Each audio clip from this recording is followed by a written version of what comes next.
अगर कोई आपकी पूरी पहचान मिटाने की कोशिश करे तो आपको कैसा लगेगा? अगर आपकी विरासत, आपके इतिहास और आपके पूर्वजों की गाथा को झूठ कहकर खारिज कर दिया जाए तो क्या आप चुप बैठोगे? अगर आपकी आस्था को मिथ्या कहकर उसका मजाक उड़ाया जाए तो क्या आप इसे सहन कर लेंगे? नमस्कार दोस्तों, क्या आपको कभी महसूस हुआ कि हिंदू संस्कृति को टारगेट किया जा रहा है? क्या आपने गौर किया है कि कैसे हमारे इतिहास, हमारी मान्यताओं और हमारे धार्मिक स्थलों को बार बार झूठा साबित करने की कोशिश की जाती है? आज हम इसी पर चर्चा करेंगे।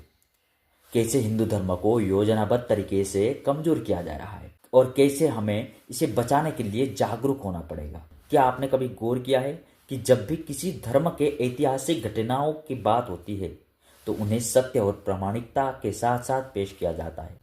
जब जीसस का नाम, यीशु का नाम लिया जाता है तो उसे ऐतिहासिक सत्य मानकर स्वीकार किया जाता है। जब मोहम्मद साहब का जिक्र होता है तो उसे प्रामाणिक और ऐतिहासिक रूप से स्थापित मान लिया जाता है।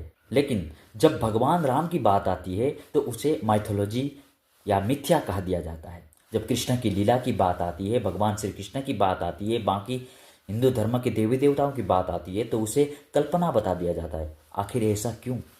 सवाल, ऐसा क्यों? अयोध्या का राम मंदिर वास्तविकता है। राम सेतु आज भी समुद्र में मौजूद है। द्वारिका नगरी के अवशेष समुद्र में पाए जा चुके हैं। फिर भी हमारे अपने लोग भी इसे माइथोलॉजी, मिथ्या कहने लगते हैं। ऐसा क्यों? हमारे सनातन धर्म में हजारों साल पुराने ऐतिहासिक और वैज्ञानिक प्रमाण मिल चुके हैं और मौजूद भी है, जबकि अन्य धर्मों के केवल 1400 से 2000 साल पुराने इतिहास में कोई ठोस सबूत देखने को नहीं मिलता।